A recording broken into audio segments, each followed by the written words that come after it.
There we go. Live streamed. Setting up your meeting for YouTube Live. Done. Redirecting to YouTube. And there we are. Okay. So I guess we can let everybody in. Yep. All right.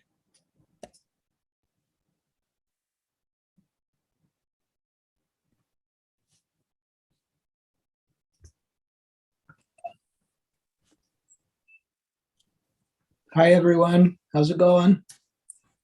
Good morning, everyone. It's going well. We have now got the live stream going on YouTube. So it is being broadcast to anybody that wants to link to YouTube or knows about linking to YouTube.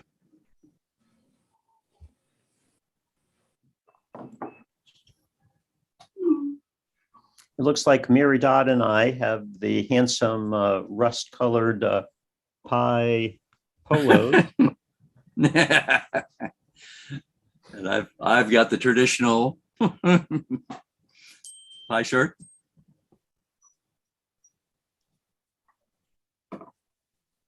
So And Hanson has his grade. Just a note to everyone that you can see that not only is the meeting being recorded, but also that it's live on YouTube, as Roy said. And everybody gets a pop-up about this, so everyone knows. Oh, it looks like Rebecca has joined our meeting. How cool is that? Yes. Welcome, Rebecca. Thank you. Thank you so much. Oh, so Rebecca, I invited Princess Clemente. She's the talented graphic designer that made the graphic. And so if she's able to attend, I'll let her into the meeting. And at whatever point we are, it would be great, you know, if for you to meet her. She's Great. just done an amazing thing to enhance our meetings with her her graphic acumen. And it's the classic sort of thing that, one, I can't do it as elegantly as she does, and two, it takes me a day to do what she can turn around anyway. Talent. So Rebecca, are you local or remote? I just got to the DC area last night. I flew in last night so that I would have a better internet connection. Wonderful, wonderful. You know, Rebecca, we do have some club stuff to do, but one thing we'll do is make you a co-host. So at the point where your talk starts, if you want to show any content, you'll be able to do that without any problem. Okay. Great. Okay. I'll be here. Because currently we do have the share screen off, but we can turn that on, or you can turn that on as co-host. So welcome everyone to our April meeting. So we are going to start off as usual with a comments from anybody pertaining to what's happening in the Apple world with your Apple devices. As a reminder, the developers conference that you can publicly observe is coming up on June 6th through the 10th, and Apple has opened it to view through the Apple apps, Apple TV, and you can attend and watch the keynote speech that will be on June 6th at 1 p.m. Always informative to know what they're telling the developers.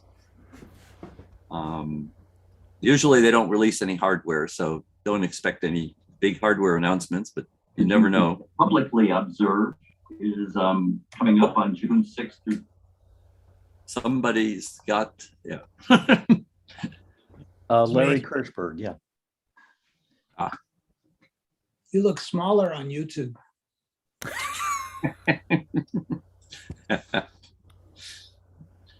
So does anybody have any questions or I have an comments? experience.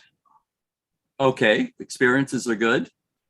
I have an M1, I think it's a M1 Pro, MacBook Pro Max, and I tried to do a clean install, and because something was wrong with the operating system, although I followed the instructions, I essentially destroyed my disk. So I took it to the Apple store and they put it into ICU for a night. And the next morning, it came back good as new, and I'm running it now, and everything's fine. But you have to be careful with these new computers as to how you go about erasing the disk. It's not trivial. And so my advice is to hold the power key until you get the options, and then try to reinstall the operating system first. And if that doesn't work, then be very careful when you erase the disk for a clean install. So that's my experience. But the Apple store was very good. I went to the Reston store, and they had it back to me the next day. Do you think, Larry, this is a function of how SSDs perform a little differently than mechanical hard drives? No, I think it's whatever happens to your operating system. But with the M1 Max or the M1 chip, there's you should actually look at Apple support first to see how it's done, and then try it. But Apple Care was very good. They didn't charge me anything. They just reinstalled the operating system. I had to go from the beginning, putting in my iCloud credentials and everything else.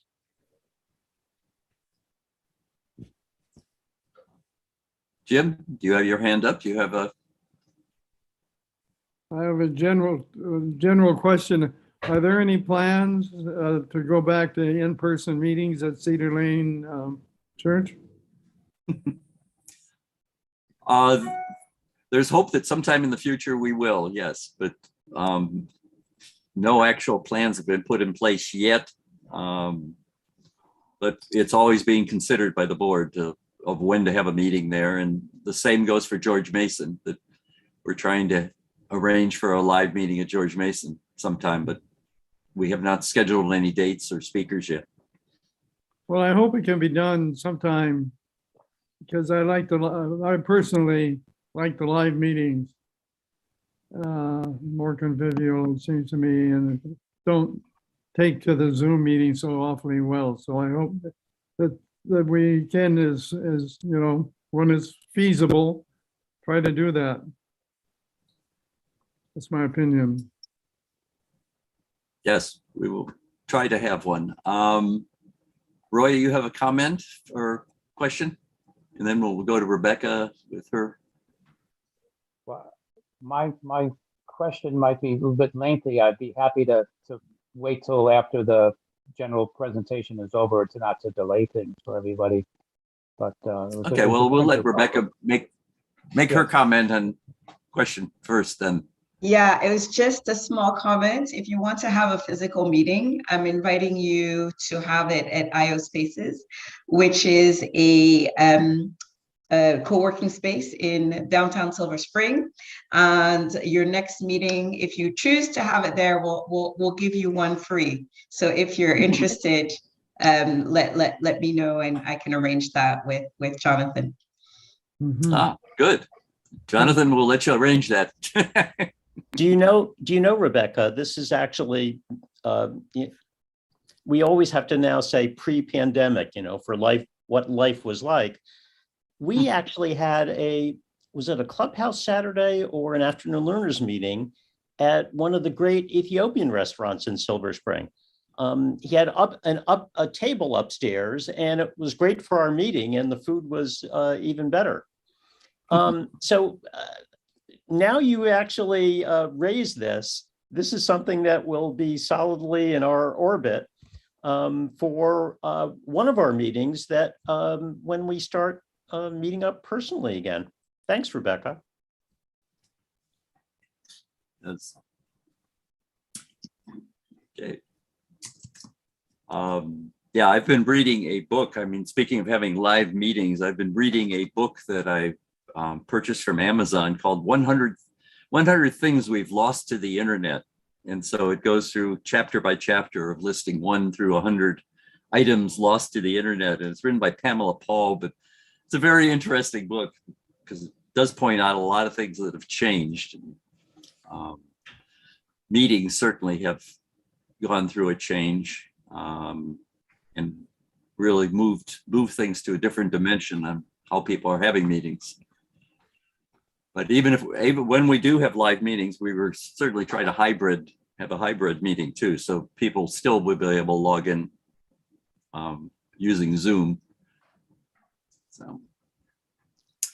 So Roy, go ahead with your discussion item. I see. Yes, well, on March 31st, there was a series of minor power outages at my home because of the high winds and all. And basically it turned off my computer and printer. And trying to reestablish the connections, the printer proved to be the problem. And it apparently lost its internet connection. And I, after a week or two of dealing with HP and Comcast, the HP people finally admitted that there was something wrong with the printer itself. And one of the instructive things is that because I was enrolled in Instant Ink, I could not start up the printer again. The setup process would tell me that I've had Instant Ink cartridges installed and I was not registered as a whatever. And I couldn't get that started, so I could not even connect the printer to the computer with a USB cable. Ultimately, I had to go out and buy a couple of new cartridges to install in the printer to get it to operate with the USB. My question would be, is there any way, and I think the answer is no, to send a print job to the printer via the connected iMac that I have from an iOS device or from another printer that's on the same network? I guess that's not the case. I would either have to email or send the file itself to the connected iMac to enable able to print that. Does that make sense? Yes. Does anybody have a answer about that? I know I'm able to send mine. Mine is hooked up on a USB connection, and I'm able to send it from my pad to my printer, but I guess it depends on how the setup is configured. My devices, like the iPad, they're on the same network as the iMac, which has the USB connection. But if I attempt to send a print job from the iPad using either HP Smart Print or just print itself, I get the message that the iPad can't find a printer, even though the iPad and the iMac are on the same wireless network. Oh, wow. Yeah. The good news for the group here is that I have two Instant Ink HP 64 cartridges, black and white, black in the color, which I will give free to another member who happens to be enrolled in Instant Ink and who can make use of that, because for the foreseeable future, I'm stuck with purchasing cartridges from Staples or whatever. So just let me know, anyone who wants those cartridges. So contact Roy if you need a cartridge or you're familiar with using that type of cartridge. So it's for a HP Photo MV 7164. Anyway, well, I see there's at least a message to me, and I'll be content and sign off at this point and let you continue with the meeting. Okay. Yeah, there's some information posted chat from Aaron. So Sam too. Yes. So there's some comments there that might help you. Jonathan has come back. Jonathan's got kind of disappeared again. Now he's back again.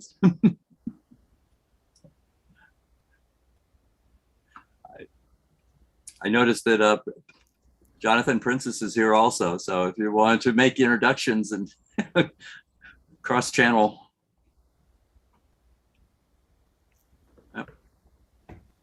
Not sure. Oh, thanks, Roy. Yeah. Before things fully get started, Princess, I wanted to introduce you to Rebecca, who's our speaker today. And Rebecca so liked the graphic that you made for the meeting that I really wanted to introduce you to. Thanks so much. Good morning, everyone. Nice Hi, to meet you Princess. all. Hi, Rebecca. Nice to meet you. Nice to meet you. And Princess, you know, you have a regular practice of being on a trail in Sligo Creek or on the move somewhere when you're able to join our meetings. And all I can say is, I think as a general matter, we probably couldn't keep up with you if we were trying to. But it's Yeah. wonderful that you're able to attend our meetings sometimes, just so Pi members can put a face to the amazing graphics that you provide and the way that enhances our meetings. I can't thank you enough, Princess. Yeah, thank you. Appreciate the invite. I'm actually coming back from teaching a tennis lesson, and then we'll practice train for a triathlon after this. But I really appreciate the chance to be able to help out with the graphics, and actually really excited to, I'm going to tune in as much as I can, because really excited to hear about, to hear from Rebecca, and this topic is really interesting. So yeah, thank you. Thank you for the great graphics always. They're fantastic. Really help promote our meetings. And related to meetings, I always make the announcement that our meetings are regularly scheduled each month, and the first and third Saturdays will be our general Clubhouse meetings, where we gather and talk a lot about our devices and fixing problems and talking over problems and talking over new news about our Apple devices.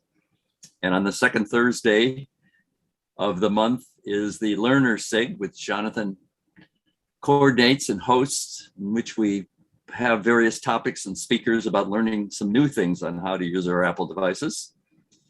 And then Ralph is doing a great job of coordinating several meetings on Wednesdays and Thursdays and talking about numbers and talking about automation and all sorts of Apple topics. Pretty much a general gathering on Wednesday and Thursday afternoons at 1.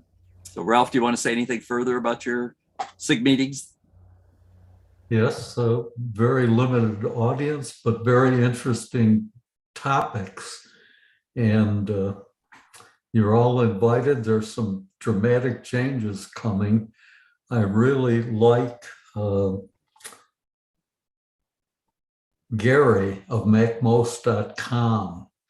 And I know someone once posted his last name, but he's fascinating, and I'd be delighted to have him as a speaker. So yeah. Anyone who care to join us on Wednesday and Thursday, there's no password required. And I try to send emails privately, not to the groups.io website. So if you would like to be notified or reminded, drop me a line. If you'd like to buy a blue shirt or a red shirt, I'm not sure what we have left. Send me an email as well, and I'll post the email to the chat room. And that's about it. Thank you. And also on Wednesday morning, once a month, George Hodgman has the photo SIG.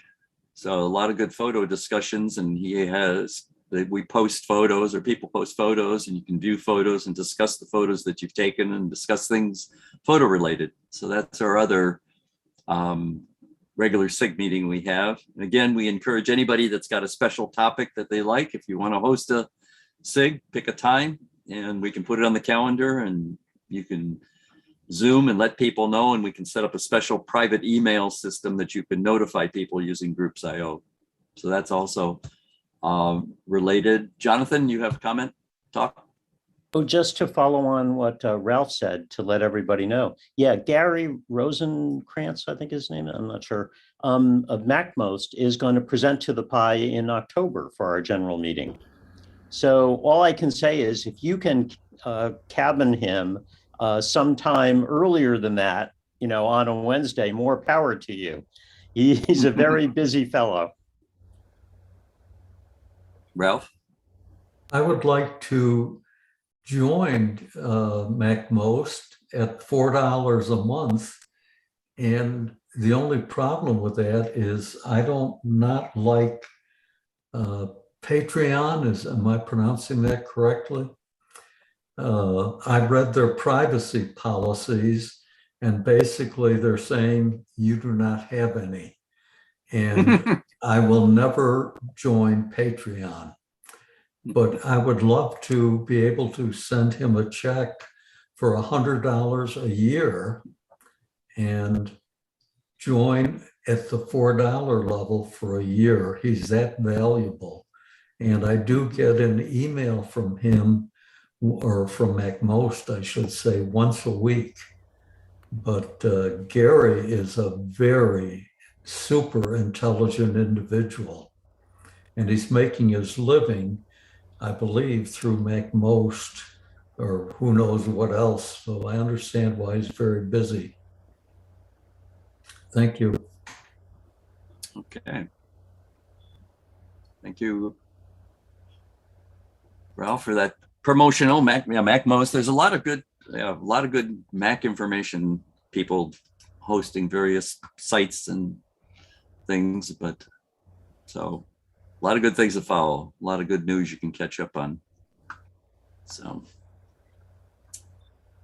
want to remind everybody that the election for the new board of directors, or 5 members of the Apple Pi board of directors, is coming up, and the information will be, the bios for the people that are running are going to be available at the website soon. Lawrence Charters just got back from England, so he didn't get a chance to post it yet.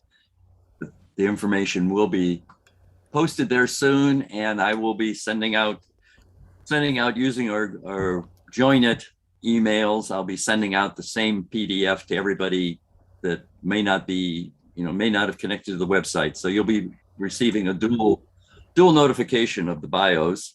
And then when the election occurs next month, you will also receive a link to where you can cast your vote for the board of directors. So, and if anybody that's running wants to say anything that's at the meeting, raise your hand. But I think we've got enough bios and promos about them. But if you want to say something about being on the board of directors or running, certainly raise your hand. Okay.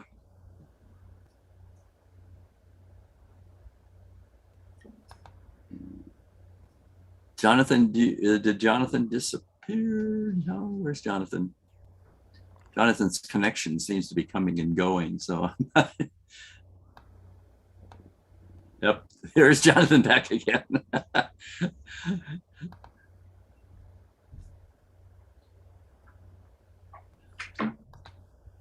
Jonathan, your connection keeps coming and going, doesn't it?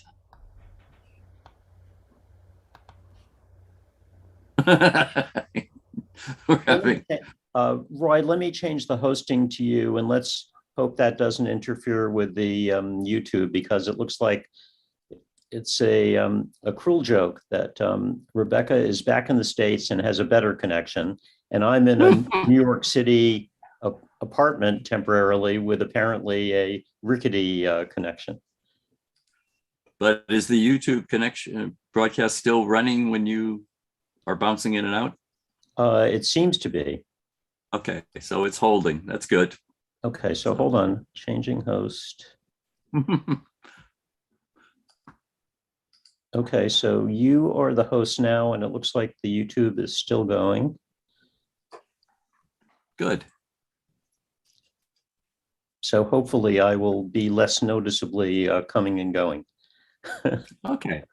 And it's about 10:30. We could, we probably be a good idea to, unless somebody has an imminent thing they want to comment or talk about, we can probably go on and hear from Rebecca because Roy, think it did you want to say anything about the PI election, or did you do that while I was? I did when you disappeared. I had already mentioned about the PI election. So warning everybody that they're going to get an email, going to get 2 emails from Join It. And if you haven't gotten an email from Join It about your membership, you should, or you could connect, but you do have to, with the new Join It handling our membership, you do have to sign in and create a login, which allows you to update any information regarding your membership. And actually you can renew early if you want, but no need to do that. You'll get a reminder notice automatically from Join It. So don't worry about that. And the memberships are paid through Stripe. You can have a continuing membership where it'll renew automatically, or you can just pay on an annual basis. And I think even if you want to, you can pay for more years than you want to also. So, but that'll be coming from our Join It membership database. And the election notice will relay from there. Oh, as a reminder too, if you are a TCS member, and if you don't know what TCS is, then I don't know, but that's part of the website. That's another communication channel that's set up from the Apple Pi user group. It's been in existence for a long time of discussion groups. But if you happen to do connect to the TCS system, you may receive a notice there that you need to renew your membership. It's based on a series of different dates from an old database, and we are trying to correct that. So if you do see a prompt that your membership is expired when you're trying to log into TCS, you can disregard it and just let the Join It remind you of when your membership truly does expire. So we're having a little bit of confusion there because I just recently got that notice. So I've been going through trying to straighten that out, that it's not posting that a renewal has expired when it really hasn't. So don't worry about that. Okay. So Roy, may I introduce Rebecca? Definitely. Yes, go ahead.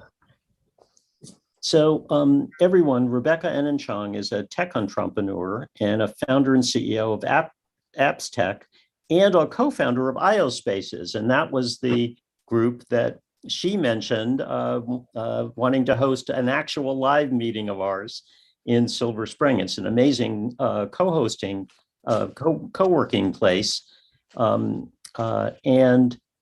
She has been known for work promoting technology in Africa and has chaired the African Center for Technology Innovation and Venture Spaces since 2010. In 2021, she was confirmed as a vice chair of the WHO Foundation Board, which is an indication of how well she's known in the international community, and was recently recognized on a distinguished list of women entrepreneurs.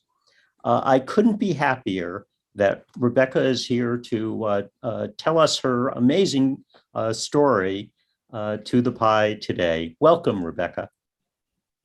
Thank you so much. Thank you so much for having me. It's always a pleasure. This is also my community. I studied here in the Washington, D.C. area and started my business, Apps Tech, here in the Washington, D.C. area. So this is also home for me, even though I live mostly in Africa, in Cameroon specifically.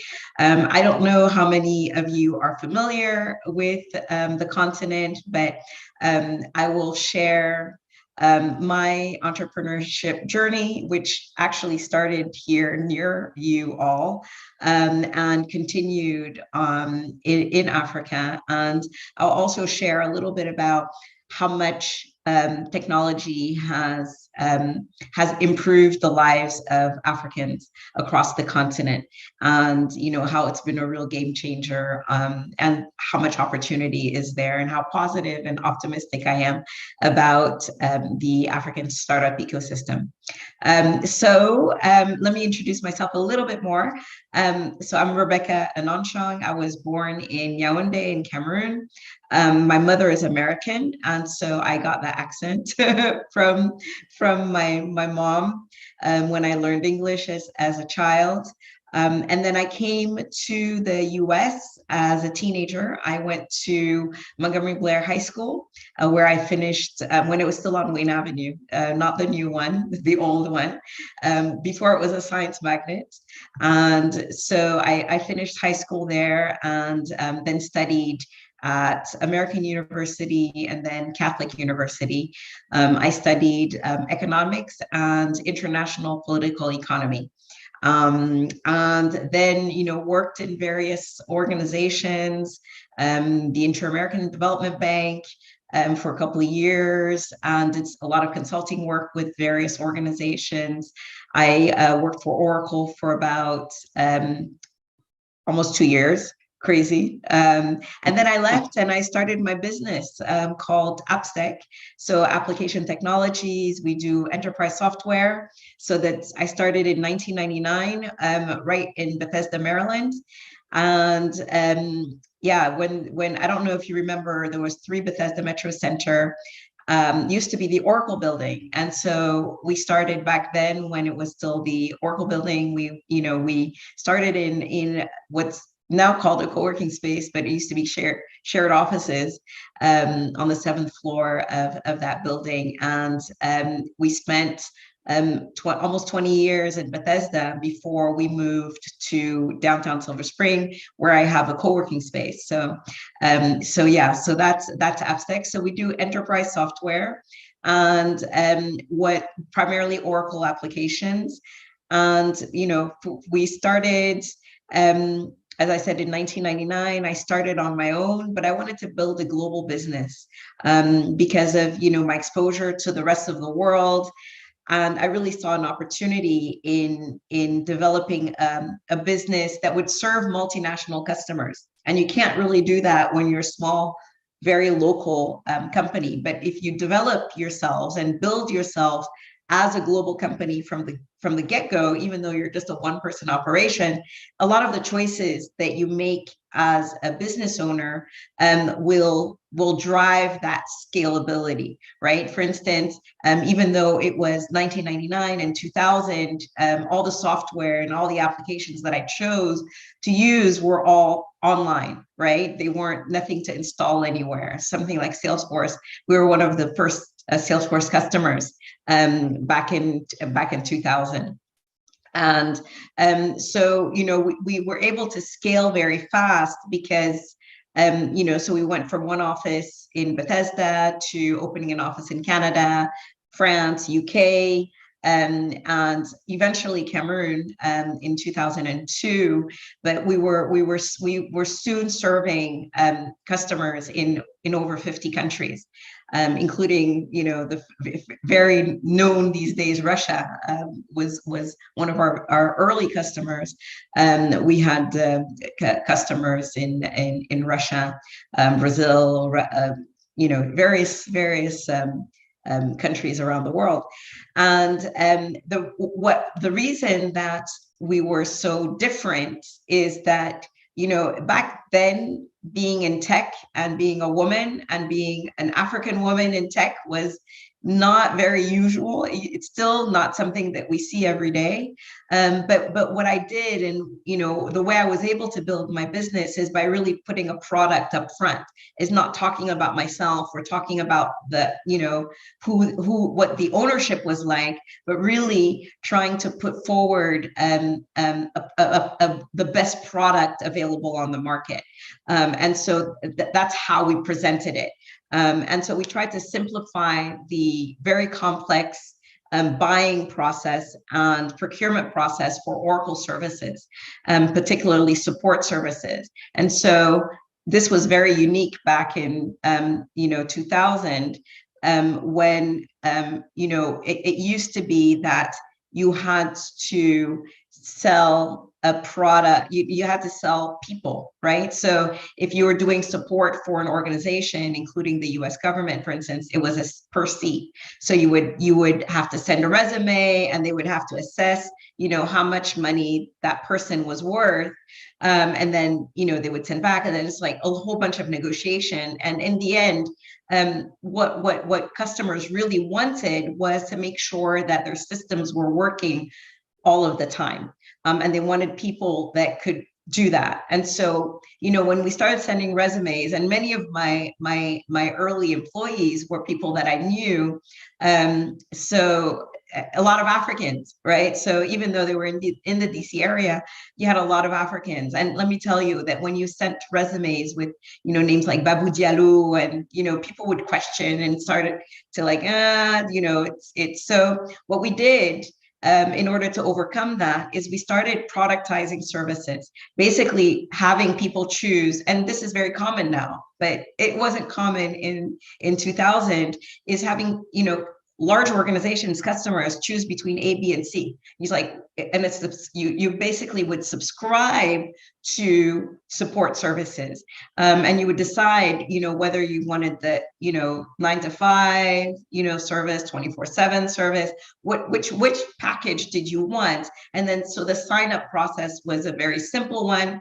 and they would just pay the same amount every month, and then we guaranteed a service level agreement. So we guaranteed that their systems would be up 99.999% of the time, or they could start thanking us. And so that made us be able to really scale at a global level. And again, you're putting the product first and not looking at who was actually delivering. We were so confident about our ability to deliver that we're like, we'll guarantee that your systems are working. And this was very, very unusual back then. So we grew very, very fast over the first 3-4 years. Tremendous, triple digit growth. And then I decided to open an office in my home country, which is Cameroon. And one of the things we had done prior to that is here in the US, is that some of us from the diaspora, from the African diaspora, had decided to find a way to support technology entrepreneurs on the continent. Because even in 2000, we really saw an opportunity for African startups or African technology to contribute to the development of the continent. And we're like, how can we do that? How can we best support young entrepreneurs? And so we created an organization, a nonprofit organization called the Africa Technology Forum. And we started developing programs to support, mentor, fund young entrepreneurs in Africa. And this was in 2000. We launched actually at the World Bank, I remember, back at the time. And we had a dream. We had this dream that, that technology could be so transformative. And we had seen how much technology had transformed India and had created so many thousands of jobs, of good paying jobs, and taken so many out of poverty and created wealth in India. And we're like, if they can do it, we can do it. And so we really had this vision and this dream for what the continent could achieve. And we really wanted to put our resources towards that. And so that's how that association came to be. And so when I opened my office in Cameroon in 2002, part of my build out was one of the projects of the Africa Technology Forum, which was the African Center for Technology, Innovation, and Ventures, where we wanted to be able to showcase African technology and African entrepreneurs and give them an opportunity to show their talent, and also give them an opportunity to receive funding, to receive support, advice. And so we built out the space for that in Cameroon in 2003, but we didn't really launch until 2010. And so we launched in an area in Cameroon called now called Silicon Mountain. and it's in the English-speaking part of Cameroon. So for those of you that don't know Cameroon, it's got a very interesting history. So it was a UN territory because it had been a German colony. And after World War I, when Germany lost the war, the German colonies were kind of split and divided out. And Cameroon was divided between the French and the British, the English, the British. And so till today, part of the country speaks English and part of the country speaks French. And there's kind of a war going on because of it today. And it's referred to as the Anglophone Crisis. So if you go online and you look for a Cameroon Anglophone Crisis, you'll see what this refers to. But because of that, but for many reasons, and some of them cultural, and some of them because of the language, the tech ecosystem really started and really built itself in this small university town called Buea and it was really the epicenter of the technology ecosystem in Cameroon. And so it was really logical for us to open this center first in Buea. And then later, even though it's a very small town compared to Douala, which is like, 4 million people. And so, but that's really where so many technology entrepreneurs were, and we really wanted to be able to be in the best place we could in order to support them. And so that's some of the more concrete actions that we were able to take.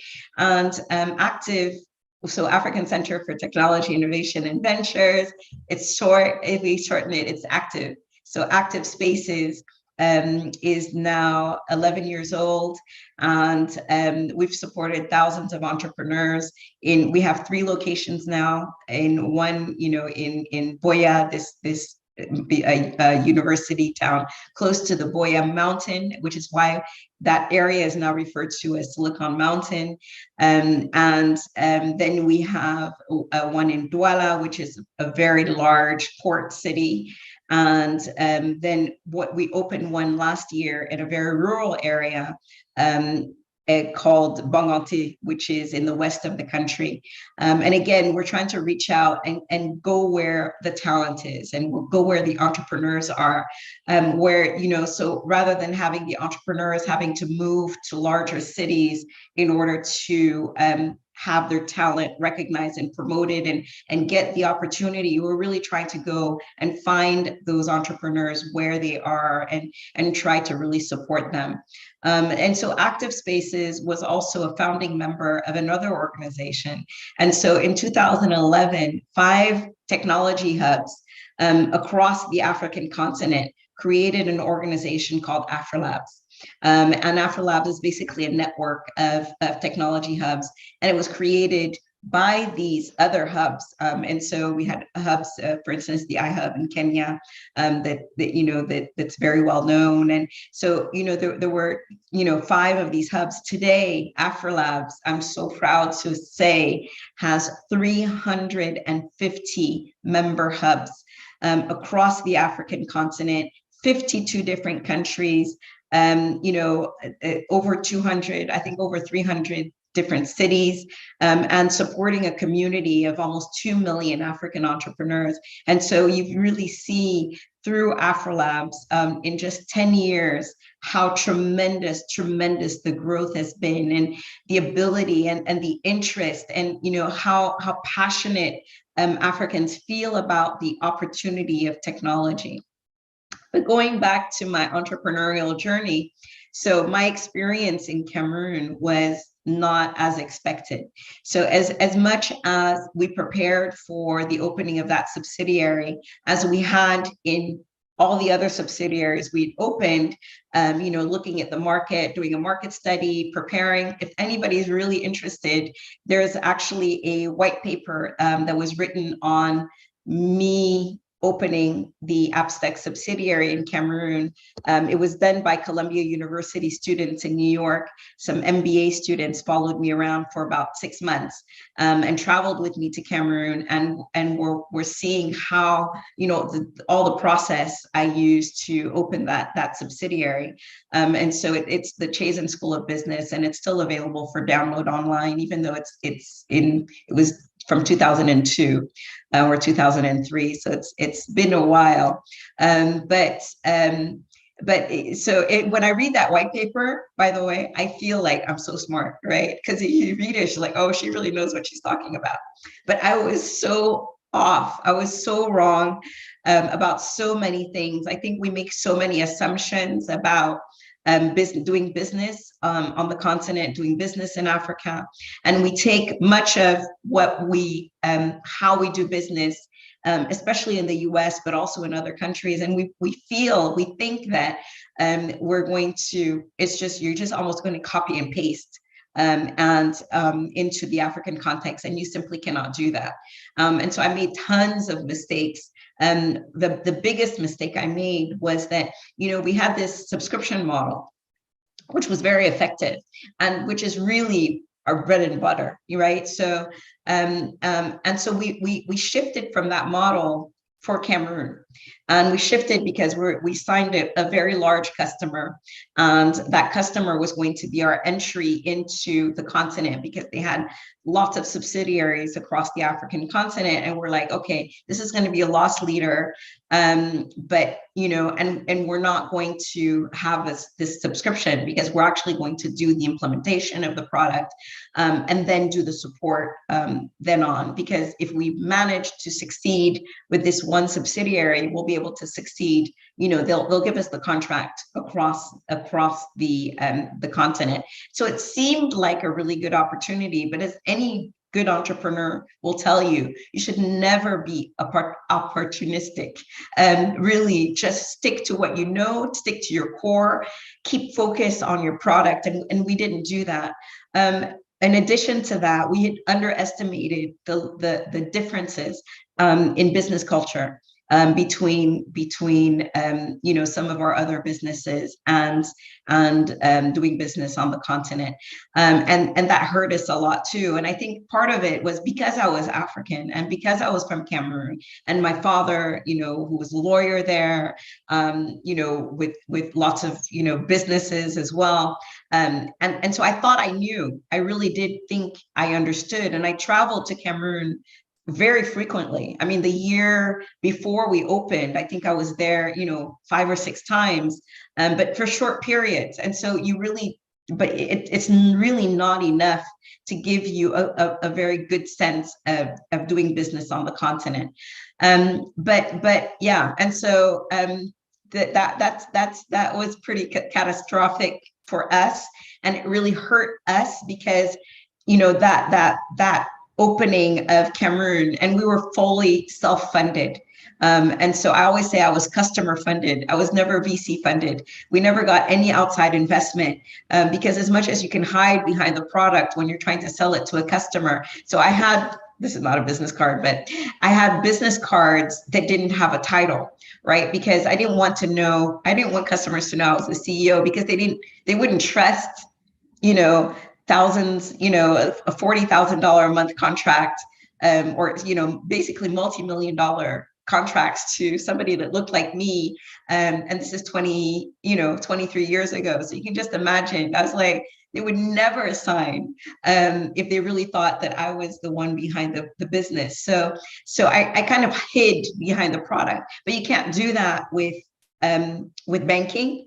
And so I have these stories, I have these crazy bank stories to tell you, including the fact that when I went to open an account at Citibank in Cameroon, they wouldn't let me inside the door because they didn't think I had a business. And so they're like, oh no, this bank is only for businesses. And so they would not let me in. And so, I mean, I have so many banking stories, it's just incredible. Even Citibank here in Bethesda, I had issues with, but Getting funding, is already difficult for any startup and any entrepreneur. And even today, if you look at the funding that's coming in from venture capitalists into women-led businesses, it's peanuts. You're looking at less than 7% of all the funding. But back in, and that's women in general. If you now look at it as Black women, it's a rounding error. It's nothing. And so you can just imagine, what it was like 25 years ago, 23 years ago when I was starting. And so, even though am I still here? I don't know if I'm still here. Can somebody say something? You're on. Okay, Yep. good, because I can't see That's fine. anymore. My screen is Uh-oh. dark. So, but I'm glad that you can see me. So, yeah, so, there's all this, so it was very difficult to raise money as a woman entrepreneur and as a Black woman entrepreneur for sure. And so we were self-funded, which meant that when we had this customer that owed us over $3 million, that didn't pay a bill, and we had put in so many of our resources. I think that project actually cost us over $5 million, and so it was incredibly painful for us. And so I call it the crash of 2004. So 2004 and 2005 were just incredibly difficult years. We had to actually shut down some of our offices, lay off employees, and we had employees on 3 continents by then. And it also coincided with difficulties that our customers, many of which were telecommunications companies, were going through at the time. And so their payments were coming in slower, and they weren't able to afford these same amounts that we were getting paid previously. And so there were several factors that made it that we really, went through a very, very, very difficult time, but we survived and we're still here. And about 3 years ago, we actually decided to pivot and to move away from the support of existing systems to developing our own products. And so we've developed a product called Universe, and Universe is designed for small businesses and not multinationals this time. It allows customers to plug into their financial system, for now QuickBooks, and use voice. You know how you have Siri, you guys are Apple users. So you're talking to your financial application, you're talking to your QuickBooks and asking it, how was my revenue? What was my revenue yesterday? Compare it to last year. While I make payroll, do I have enough to make my next payroll? And so it's really a conversation that you're having with your financial system, without having to do the reports and all that. So we're really excited about that. We developed the product using artificial intelligence. We developed the product in Cameroon, but for a US market, and we're getting ready to launch it. We're working on the launch pages, and so we'll be launching that very soon. But yeah, so that's a shortcut of my my journey in entrepreneurship. So I've started some other businesses like IO Spaces, which is a co-working space, an event space downtown DC. We're on Georgia Avenue, 8222 Georgia Avenue, so right downtown.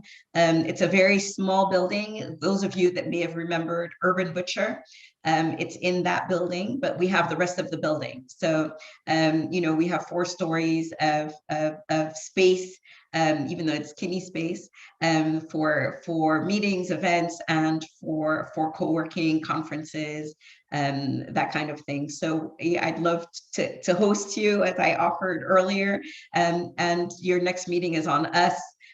We'd just be happy to have you share what we've done in downtown Silver Spring, and the fact that this will always be my community, and this is the community that gave me my first opportunity. I don't think I would have been able to open my business in any other place than in the DC area. I think this is why I was able to succeed was because I was part of this community. And so I'm very happy to share that with you. Yeah, so I'm sure that you have a gazillion questions and I jumped over so many things, but I don't want to speak too long. I'd rather have this a lot more interactive.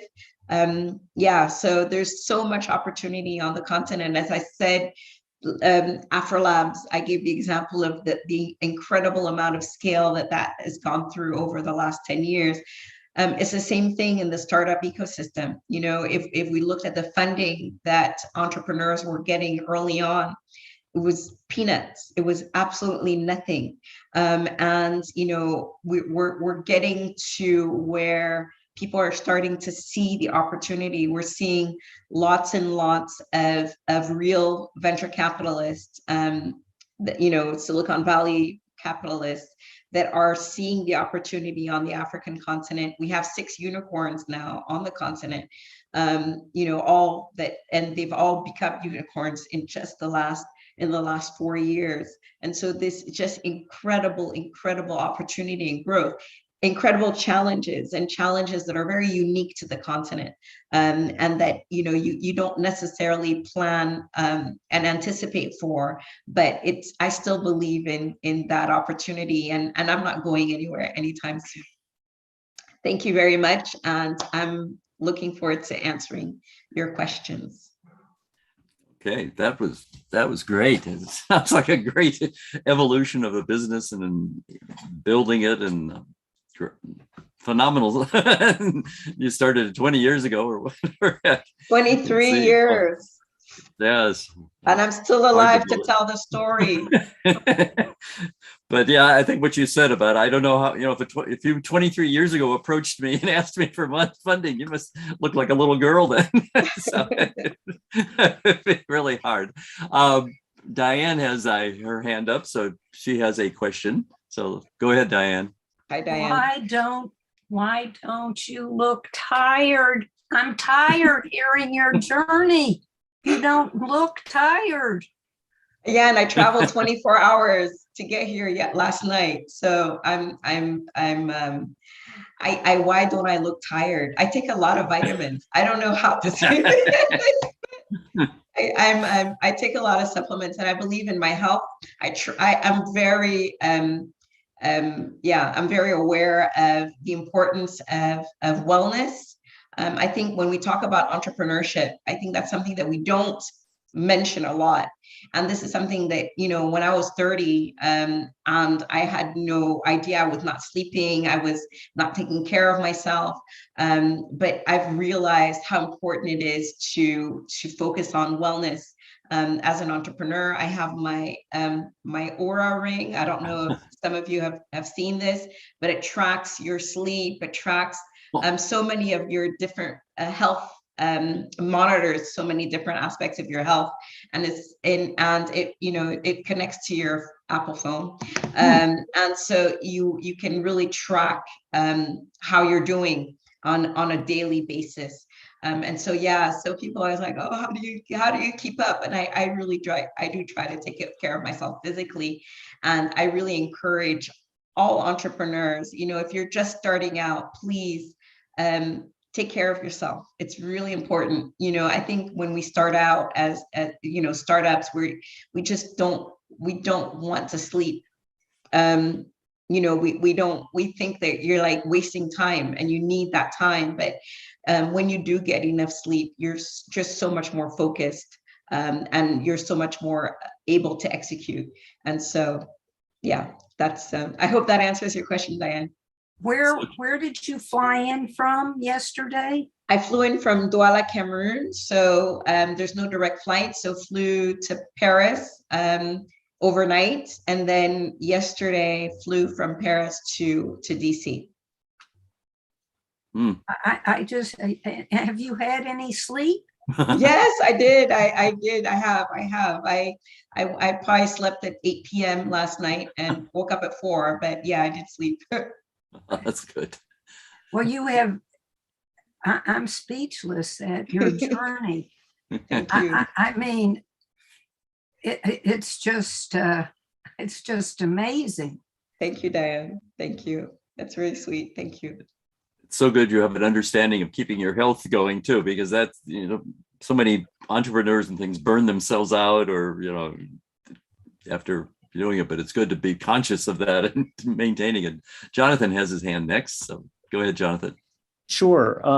Well, Rebecca, the first thing I guess I'd say is that I knew in the abstract that tenacity was a required element for entrepreneurs. And your story really illustrates that, persistence and tenacity. I wondered if you could talk a little bit more about the challenge to young African entrepreneurs with older institutional people that they need the cooperation with for their products.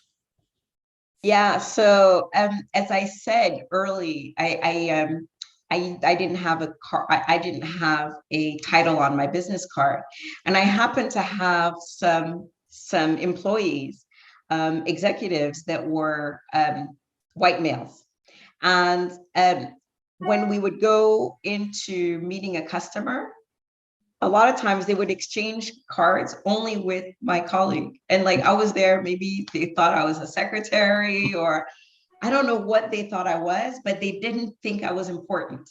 And I remember one time we had a very big customer and there had been an issue. There was a problem with that customer and the customer complained. And so our project manager that was the client manager escalated to me. And, so I wanted to call the customer and, make things right. And so I called the customer and it was a conference call and I was in the call with our vice president for technology solutions, who was a French guy. And I remember introducing him and saying, I'm here with our vice president, Jean-Michel Texier, and, I just wanted to find out what had happened. And he's like, well, why are you on the call? I want to speak with Jean-Michel. I want to speak with, Jean-Michel, why are you on the call? And so we hung up. And, Jean-Michel called the customer back directly and he's like, yeah, this is terrible. I don't know why that woman was on the call when, you were there. And he's like, she's the CEO. And he was like, kept going on and on and on. And like, he didn't understand. It's like, why are you wasting my time? And so the guy says, she's my boss. And he's like, oops. He's like, what? Are you kidding me? But that kind of stuff that happened to me a lot. Like it happened a lot where, I would have an interaction with a customer or a supplier, and they wanted to talk to my superiors. And, at one point you almost have to make up a superior. And so I had a superior. I mean, I just made one up because it was just like, if it makes you happy, well, I had one of my employees that would just fill in as my superior, and it made them happy. John, I'm not going to give his last name because poor guy, but it made them, it gave them comfort. And so if that helped, then I was not, and I think it's also important is that you can't become bitter and angry because people are ignorant. It's sometimes it's just from their backgrounds, they don't expect it. And so I think it's really, really important, especially as a underrepresented founder, especially as a woman, as a Black woman, as an African, to not carry the weight of your race or your gender into your business transactions. They exist, and it means that you'll have a more difficult time, but you really don't let it weigh you down, and you don't become bitter, because that bitterness will be, it will hurt you and it will hurt your business, and it won't so you'll come across as angry, and and I don't want that. And so I've always been really careful to say, okay, I know these things about me. I know that I'm a woman, and I know that I'm African and I'm Black, but I'm not going to let it weigh me down. I'm going to look at it as something that I have to deal with, that is existing, but I'm not going to consider it an obstacle because I don't want to add to challenges in my life. I'm never going to be a white man. It's never going to happen. So why should I, I don't want to get there. And so I think that's part of how I was able to surmount a lot of that, is because it just was fact. And it wasn't, I didn't consider it as, I didn't add that to my challenges. And because entrepreneurs already have so many challenges, that if you start to weigh yourself with, bitterness, you won't be able to progress. Great. Yeah. Jim Landenberg has a question or comment. Go ahead. Well, this question, China has supposedly been making massive investments in Africa.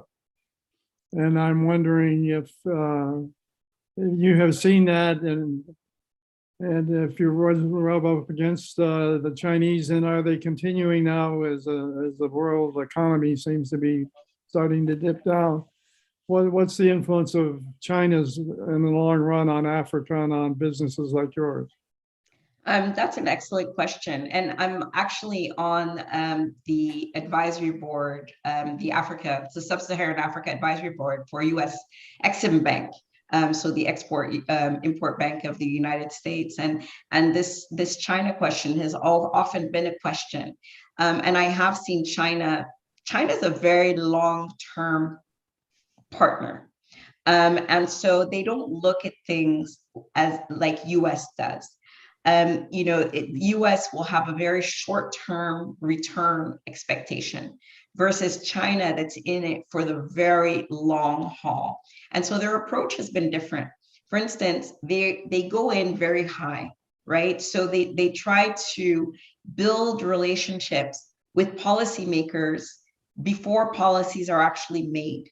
And so they're in the room when those policies are being designed, and they're going to be designed so that China can benefit from them. And so they're investing very early in strengthening their relationships across. If you go and look at the African Union, for instance, which is the organization that groups all of the African countries, you'll see how much influence the Chinese have in that organization. They actually built the headquarters of the African Union in Addis in Ethiopia. But it's way deeper than that. I've noticed that anytime even technology is mentioned, they're there. They want to be, and I'm talking again at the institutional, organizational level, at a government level. They're always present. They're the ones. Huawei is all over the place. And what I've noticed over the last 4 or 5 years is that they're now going downstream, right? So where they were focused on the larger institutional organizations and governments, government officials, they've now gone down to technology influencers, startups. Jack Ma has been, he has a technology competition going on in Cameroon, which of course is supported by the Chinese government. Are they popular in Africa? Let me say that Africa has a very difficult experience with the West because of colonization. And so the relationship between, and so a lot of Africans are anti-Western because of their colonial their colonial history, which is not that long ago, right? We're talking about 60 years ago. And especially in French-speaking countries that have the Francophone, the French influence, France never left. So even though they're independent countries, France has never left. For instance, the currency in many of its former colonies, it's still called the franc, and it's managed by the French Reserve, the French Central Bank. And so there's such a disconnection between independence and the reality that you have a lot of Africans that are anti-France, and therefore France being a US ally become anti-Western in general. But that being said, the Chinese are not very popular amongst the population. And that's because when they have projects and when they they'll bring in their own labor, and they're bringing prisoner labor from China into the African continent. Thousands of people are coming to work, and so they're not really giving the Africans jobs. And we also have really negative experiences of Chinese as employers of Africans. There was a case that was just announced in Rwanda, which actually took action, which many governments don't do, against a Chinese national, got 20 years in prison for torturing an African employee who he suspected of having stolen. Unfortunately, there was a video of that torture, and so this Chinese national was convicted. But that's very rare. Most of the time, the abuses by the Chinese go unpunished by the governments because they are so close to those governments, and so they can get away with so much. So the governments love the Chinese because the Chinese don't ask questions. They give loans without, asking about your democratic principles. They don't have the anti-corruption mechanisms, but the population isn't as attached to China as the governments do. And that's another thing that's unique in many countries. And I would say the large majority of African countries, there's a huge disconnect between government and the population. Is that very few governments are actually serving the population. We have many government leaders that are actually serving themselves. And many civil servants, and I don't like to use that word because they don't serve anybody but themselves. And that's not unique to one African country. This is something that's recurrent. And so they'll put their own self-interest in front of those of the country, which is why the Chinese can be so popular amongst that governing, those people that are governing. I hope that answers your question, Jim. Yes, very interesting. Thank you so much. And it's for saying stuff like that I get in so much trouble. I get in so much trouble. I think, in my introduction, I think he forgot to mention last year I was arrested in Cameroon, and I spent 3 nights, 4 days in custody. And so, some of it is, I'm not going to give up my freedom of speech. I really still believe that I want to be able to speak on issues, social issues, or issues that matter to me. But yeah, some of the things that I say sometimes get me a little bit of trouble. Great question. Great answer. So Yes. great to hear that. Thank you. Princess, go ahead. You have a. Yeah. Wow. Thank you so much, Rebecca, for sharing your story. Like, that is absolutely inspiring. And I work in the diversity, inclusion, and equity accessibility space. And actually at Cook Ross, which is an organization that's just a few blocks on Georgia Avenue away from biospaces. So very excited. Well, that's where we were headquartered pre-COVID, but very excited to hear about that space. And so thinking about some of the work that we do with organizations and even individuals on, like, you talked even about some individual biases coming into these meetings. What are some things that you think organizations can do, and even individuals, to help, with that diversity initiative of getting more women in tech, and specifically women of color? And then another question related to that is, like, for those that are new to entrepreneurship, what have you found has been the most impactful to support them? Is it mentorship? Is it that knowledge? Is it financial support? What are some of those things that are really just the most impactful? Okay, great. Two very good questions. So I get that question a lot about how to get more women in tech. I think a lot of it is don't assume, women, and there have been studies that show, and I'm sure some of these you might have seen, Princess, is you'll see that women, when there's a job opening, women will only apply if they feel 150% qualified, right? Or they tick all the boxes. Whereas men tend to apply even if they have just 30% of the. I didn't understand that. Sorry, somebody's talking on my phone. So I think that sometimes you almost have to go and say you're recruiting women, right? Because then they'll feel qualified. In one startup competition that I'm a judge in, we decided to have a prize for women. And of course, we got a lot of applications because they felt like, okay, as women, like if I have a special prize.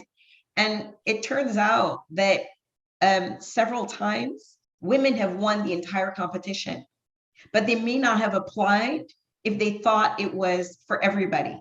And so we also have to overcome, I think, as women, that insecurity of believing that we know less. We don't.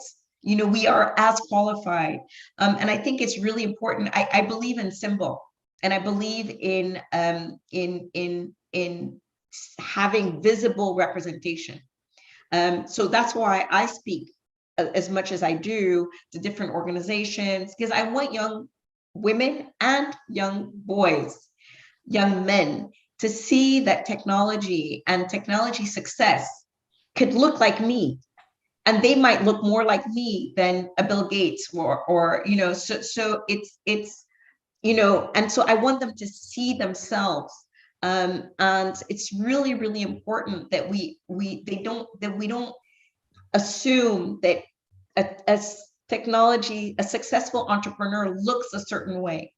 And we know that in artificial intelligence, for instance, it's set up that way. The algorithms are set up to make it look like, if you type in Google successful tech entrepreneur, what are the images that come out? And so those are the things that we absolutely need to change, is the perception of what success looks like. And we need to stop discouraging women early on from entering careers in technology. Technology in general as an industry is very hostile to women. I've experienced it, like open hostility, like you can't know anything, right? Because you look at you. And so what I did to fix that personally is I got a whole bunch of certification. I was the first person in the world certified on Oracle Financials. And I was the first person certified because I was the only one that passed the exam, the combination of exams the first time out. And so you always have to prove that you're as good as the others. And so having that third party validation, all these certifications, I have like over 100 Oracle certifications. And I did it not because I didn't think I was capable, but because I had to prove that I was capable. And so I don't mind doing that, because in the end, I might work twice as hard, but then I'll know twice as much. And so that will give me the confidence to do things and to look at challenges that other people may think are overwhelming, but I'm like, I got this, and so I think it's, that perception is really important, both for women and for young people and the community. And to for your second question about, I can't remember what it was.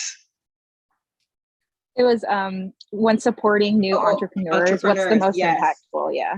So thank you. For all entrepreneurs, it's good to have full mentorship programs and programs, but a lot of that is available on YouTube right now, right? So you can learn so much about entrepreneurship just by going to YouTube, by going to the web. What I don't want to hear of anymore is mentorship programs for women entrepreneurs, right? Because it's constantly, whenever you talk about women in entrepreneurship, you're almost, the programs that are there to support them are to fix them, right? So let's fix this, incapable woman or young person. Like we have to fix them. And so we have to teach them how to run a business. We have to teach them what a financial report looks like. We have to teach them all these things. And they don't do that for men, right? So you're asking women to fix themselves. And constantly, if you look at, for instance, the millions and millions of dollars that go into supporting women, women in finance, women in general, women entrepreneurs, you'll notice that a bulk of that money doesn't go to women. A bulk of the money goes to men-led organizations that are going to teach women how to run a business. And so we need to change that. And we need to get the funds into the hands of women. All entrepreneurs need support. And that comes from, a lot of investors will give, that's what we call angel investing, mentor-driven capital, because they're getting the money, but they're also getting the advice that comes with it. But we should not limit women support to advice. Really, we need to get cash into the hands of women, and we'll see that. Yeah, sometimes the money will be lost, but that's the same with 90% of all startups, right? So why should women be held to a different standard than men, or minorities be held to a different standard than men? We will lose money. Allow us to lose money at the same rate as white males, please. I think that one other thing that I hate to hear about is micro microfinancing. Micro lending, yeah. Yeah, micro lending, microfinancing. It's always for women.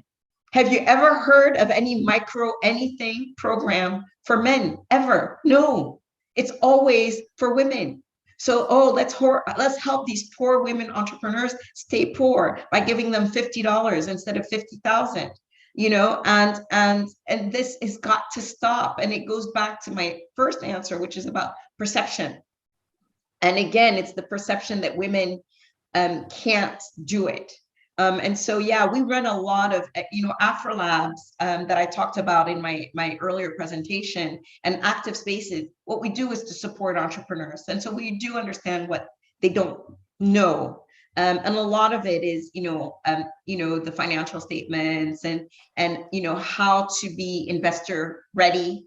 And a lot of them are from the technology, but even supporting them on technology, how can they scale? And so we give them all of that support. And AfroLabs has a program called the AfroLabs Capacity Building Program. It's a 3-year program, which includes support on helping entrepreneurs be more startup ready.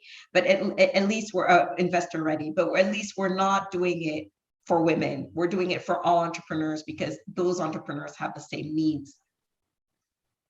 I hope that answers your question, Princess. Yes, thank you so much. Appreciate it. Okay, Jonathan, have you got the question from the YouTube? Oh, well, it's closely related, Rebecca, to what you've been talking about. The YouTube question was, what advice would you give an African woman wanting to start out in tech? And you've been talking about that, but the question that I would ask from that is, in the time that you've spent in Cameroon and on the continent, is there a promising uptick in women entrepreneurs that you've seen? Yeah, I mean, there's progress. There's not enough progress, but there's definitely progress. And some of it is, last year we had one Nigerian woman entrepreneur who had a data center.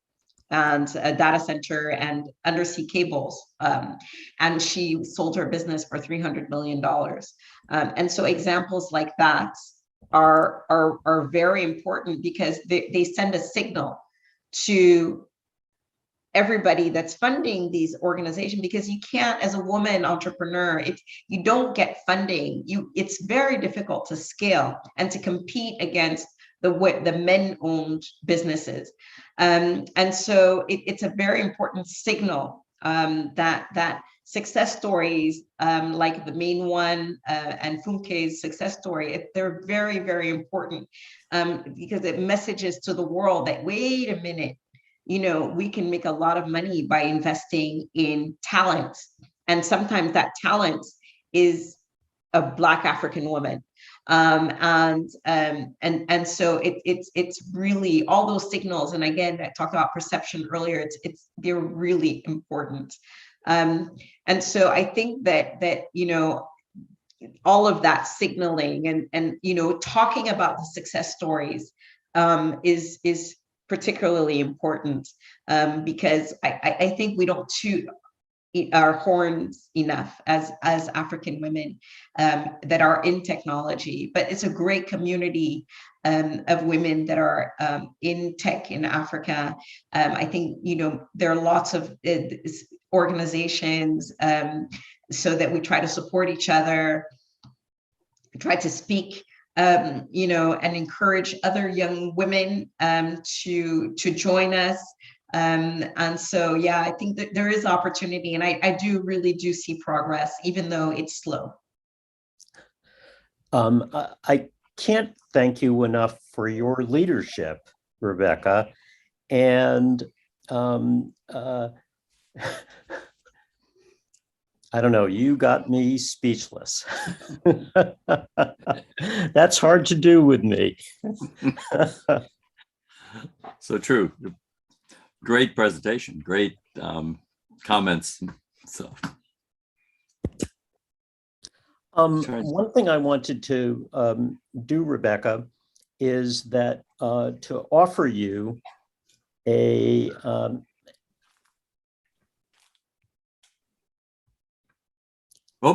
there we go. Handsome pie mug.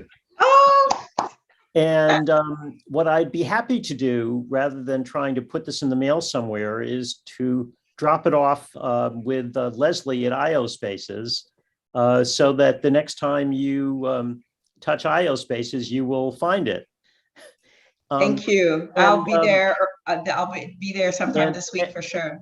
Yeah, and Rebecca, my only ask would be that when a time comes that you've claimed your pie mug, if you could take a selfie and send it to me, I will do so. I will send it around to our pie members because they so like that.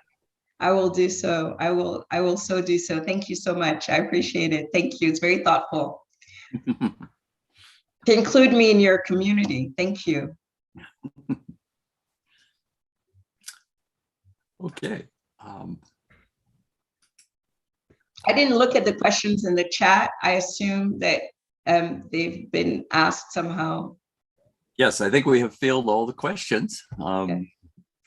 So I think you answered all the questions.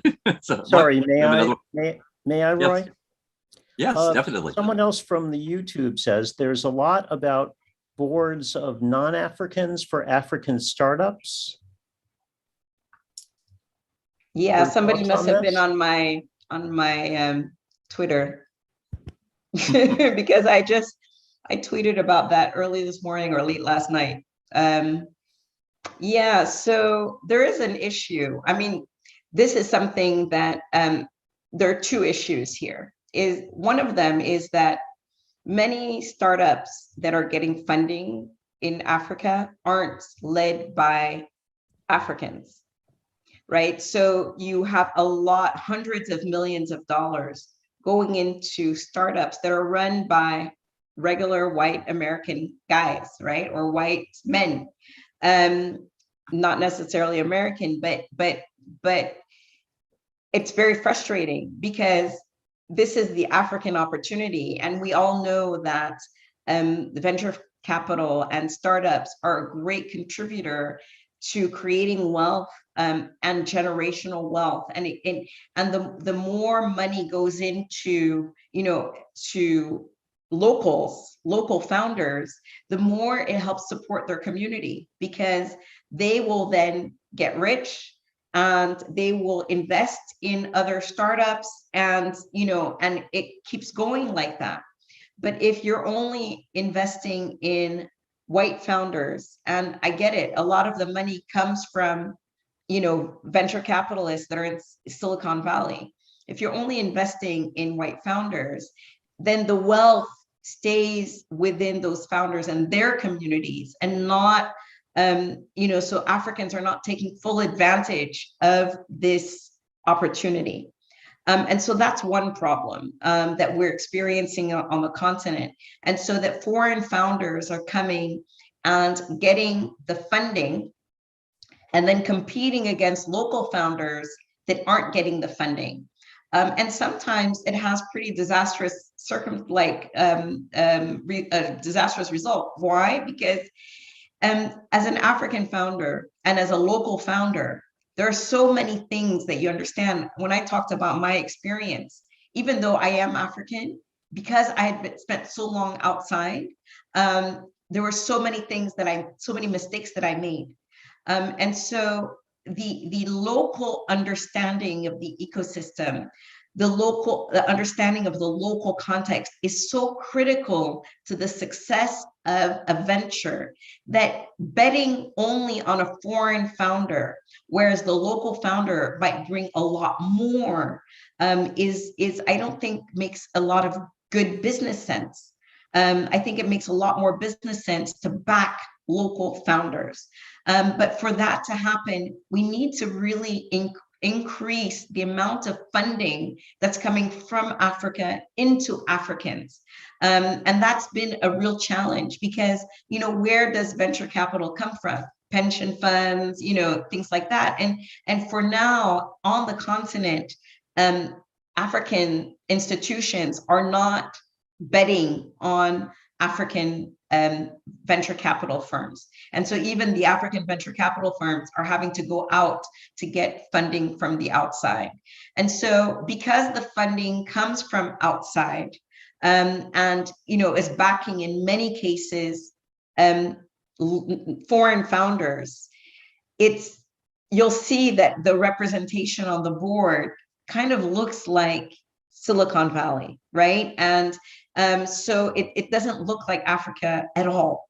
And I think it's a mistake. It's not a woke thing, right? And as I said earlier, I think that I don't want to be weighed down by those things, right? I don't want to it's unfair and it's unjust and it's racial discrimination. It's not about that. It's about being able to succeed as a business. If you really believe that to run an organization in Africa, a successful business in Africa, you can do so with a whiteboard, maybe with, a token person, or tokenization, like really just token Africans here and there, or token co-founders that are African, that kind of thing. It won't succeed. It won't succeed. This is a business decision, because you really do need diversity and inclusion. It's a business imperative, because the world that you're serving and the customer base that you're serving does not look like you. They don't have the same experience and living experience that you do. And so let me give you one good example of this as a business. There's a company called Jumia, which is the largest e-commerce, I'm just using their terms, the Amazon of Africa, e-commerce in Africa. And what they did is they literally copied Amazon and pasted. And who is they? It's actually a subsidiary. It started out as a Rocket Berlin subsidiary. Rocket Berlin is a German company, and they do these copycat custom businesses all over the world, right? This is what they do. And so they did that for the African environment, hired two French guys, hired them as co-founders, and then like had them run all these businesses in Africa that had all different names. So there was like the travel site, there was the real estate website, there was, you know, and then there was like the eBay, and then there was, you know, the Amazon, and so on and so forth. And they eventually consolidated into a brand called Jumia. And like they went on the New York Stock Exchange, first African startup listed on the New York Stock Exchange as so you would think that like, oh wow, they were successful and they raised $1 billion, and but they really have not like been successful. Their stock is way down. And why? It's not. And you know, we started this campaign at one time, like when they went on the before it, like Jumia is not African, because none of the founders are on the continent. The leadership team is sitting in Dubai. The development team is sitting in Portugal, and Africa is just their market. And one of the huge mistakes that they made was that I remember their logo is a shopping cart. How many Africans shop? How many Africans know what that is? Like the African consumer that uses a shopping cart, they can order on Amazon. They don't need a Jumia. And so we don't go to supermarkets. We shop in markets. And so the whole logo was ill-conceived, and they did not have anybody on their board or on their executive team that said, hey, by the way, this is not a smart idea. And so the idea of diversity and of including locals on boards and on the business management team is not a race thing. It's a business success thing. And but when you decide that the only people that are capable enough to be on a board are white males, that is racism. And it's a stupid business mistake. And so it's really important as businesses enter the continent that we start to trust the fact that local founders know what they're doing and know what they're talking about, and that boards be more representative of what the customer base looks like.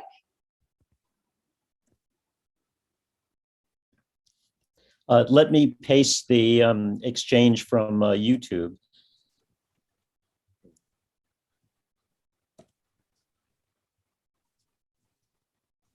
Let me see. Togo, Victor, we sometimes, can somebody read that so I don't spend time reading? Okay, we did one in Togo last year for startuppers. What do you think apart from finance is, why is this not opening? Is the greatest issue to solve? The greatest issue, apart from funding, the greatest issue to solve, I think, is scalability. You know, Africa is one huge continent, but it's 54 different countries. And so cross-border trade is incredibly difficult. It's much easier to import from China than it is to import from the country next door. In many cases, it's much cheaper to do so because you have, you know, so many different regulations. And so Africa does not trade enough with Africa. And so I think that's a huge, huge challenge. The second challenge that African startups have is that you have governments that are very entrepreneur unfriendly, right? So they will have all these entrepreneurship programs and say they support startups, but what they're really wanting to do is create these solopreneurs, right? This self-employment, and they don't really want growth entrepreneurs or scalable businesses because they don't want billion-dollar businesses run by Africans because they're afraid of them. They're afraid of what they could do to transform the politics in a country. And so what they do is they really want to support these micro entrepreneurs and give them, $5,000 checks or $10,000 checks and let them stay small. But they don't know how to support. Sometimes you have well-meaning governments that want to support startups and so on and so forth, but they're very disconnected from being able to do that. And so it's really important for us as organizations such as AfriLabs or ABAN, which is the Africa Business Angels Network, to work with governments and policymakers on helping them develop better policies for entrepreneurs and for investors, local investors, so that will incentivize them to invest in local entrepreneurs. And so I think that those are some of the other challenges in addition to finance. To my friend from Togo. If I can just follow on from that. So, one issue seems to be in talking about generating more venture funding locally, it, would require generational change in the government. But my question is there a way that all of the businesses that could benefit from this can keep kind of pounding on the government folks until they crack, We're still in some countries, this ability to organize and lobby and talk to government and have that lead to change. Sometimes it happens, but it's very rare. Because in Cameroon, for instance, it would be very difficult for us to just organize and have a meeting, for instance, because we'd have to get authorization to have the meeting and it might be denied. It's a very funny story, by the way. I have to tell this story because it's very funny. So Cameroon Angels Network, which is our local angels group, wanted to formalize. So we wanted to register as an association. And you have to go to government authorities and they have to stamp and say, okay, we've accepted that you're an association. It took us years.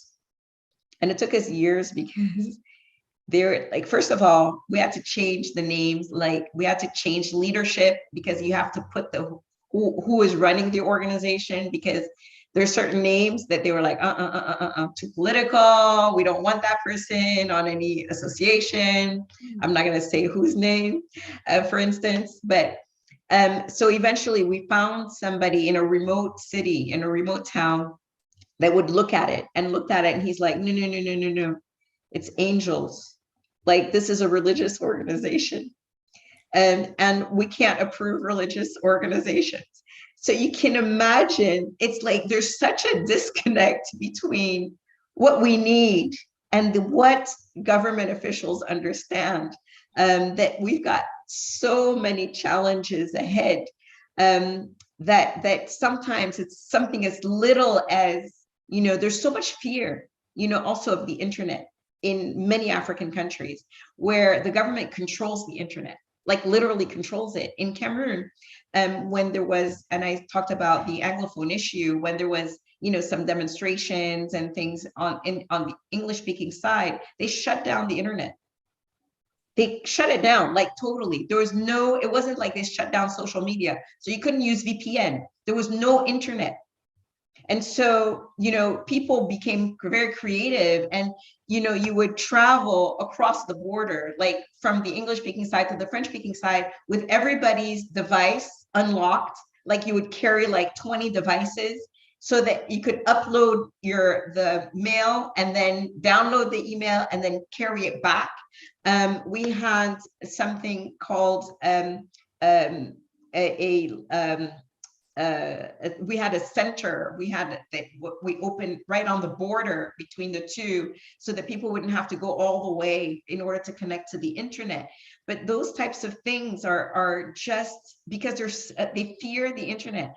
They believe that the internet could overturn them, right? So they equate internet with revolution, right? Potentially. And so because they so want to control it, it makes it it makes the availability of internet connections that much more difficult in some areas and that much more expensive, because even the suppliers have to go through so many approval processes. It's so bureaucratic that it makes it expensive for them to deliver internet to their users, and so the cost is incredibly high. I mean, we pay, and everything is prepaid, right? So you're prepaying for. Imagine you're connecting to a Zoom call as an African.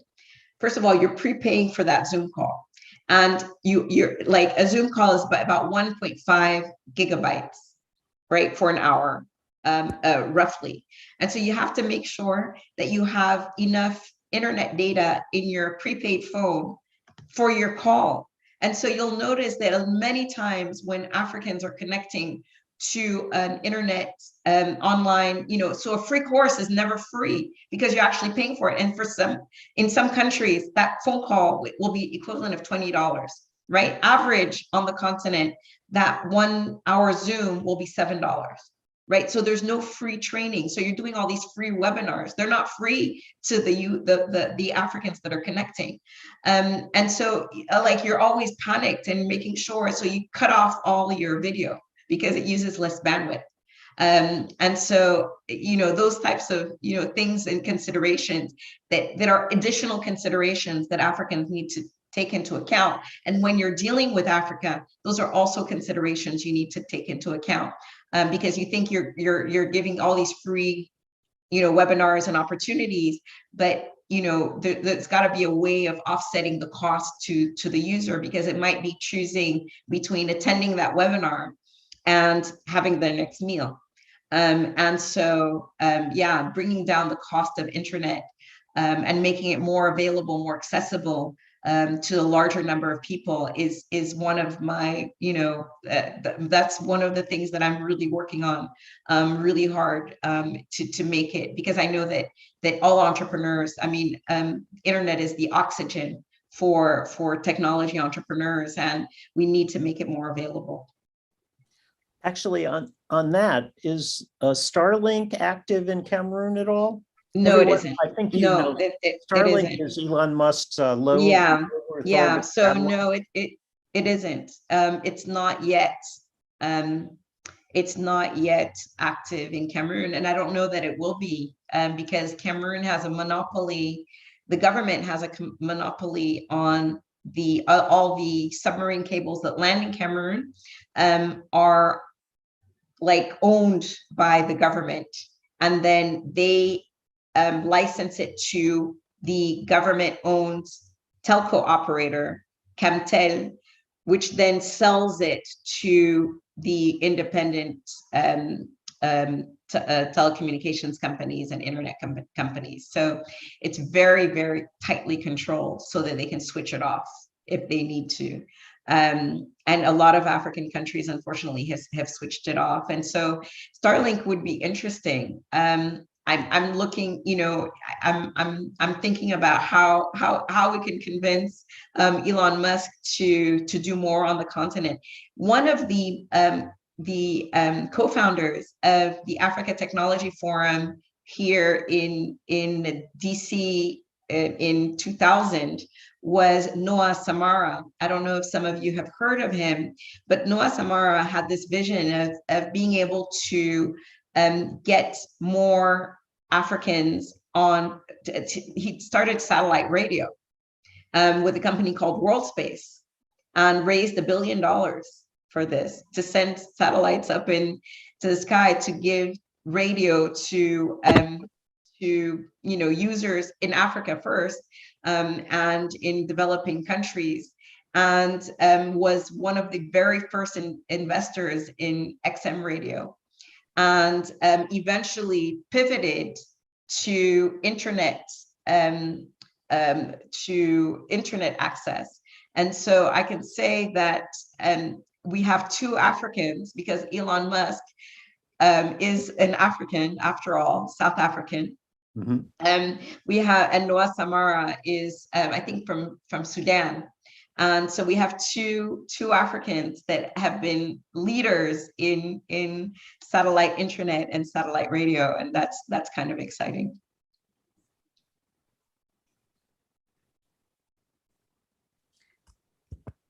Let me just check to be sure that there are no other questions from.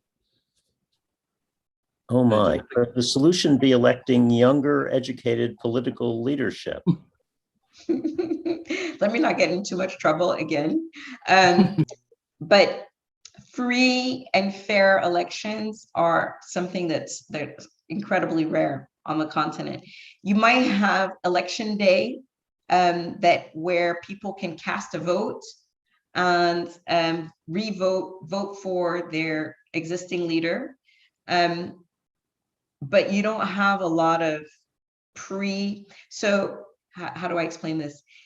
You know, the election process isn't just election day, right? There's a whole democratic process that surrounds it. The opportunity, for instance, to access media, the opportunity to have meetings with your supporters. And so if you shut down all of the political activity of any opposition party and don't allow them to speak or to prepare, then you can say, oh, I had elections and we had elections of observers from overseas and they all voted for the existing president, right? So it looks like the election was free and fair, but the opposition candidates never had a chance to put their position like to the population. You rarely have debates, for instance, right? You rarely have like a presidential debate. They don't bother because somebody said it's not about who votes, but who counts the vote. And so it's very difficult to change. In Cameroon, for instance, we've never had a new president via an election, ever. We don't, and we've had two presidents. The new one, he's been there 40 years. The current one was prime minister under the other one. And so he became president when the first one resigned for medical reasons. And so we've never experienced what an election can do, right? Our president is 89 years old. And, it will take a huge transformation of the political landscape and the ability for young people and young politicians to have their voices heard without facing arrest. Because as soon as any government feels threatened by another politician, their reflex is to shut them down, arrest them, and so it's a challenge. Leadership and political leadership on the African continent is a huge, huge challenge. And it goes back to the conversation we had about China and about the West. And, a lot of times the West has been seen to support, as much as China does, some of these dictators. And in the case of France is often accused of actually putting them there, and making sure that they have somebody that they can control. And so that's why we have such a disconnection between the population and our governing politicians, that that's really something that needs to change. So we succeed despite that. And I want you to understand that we're not, we move, right? We're not going to let it hold us back. And so even though we don't have politicians that support us, even though we don't have institutions that support us, we still are able to succeed.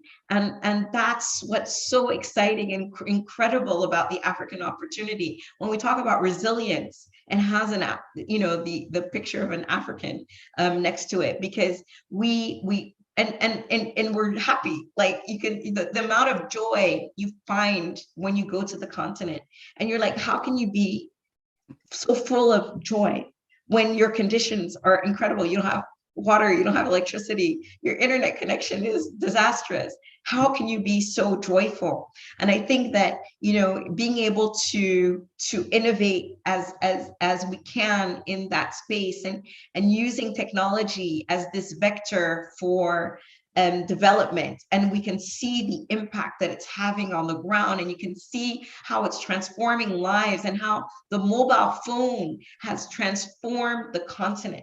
And you really see the possibility. It's like there's no choice but to be optimistic and happy, and, you know, despite the challenges that we have. Wow. Well, all I can say is that the discussion on YouTube keeps going. Okay. Any more questions from the YouTube audience? I think, what about tech in Rwanda that some people praise as other fields in spite of the governing system there?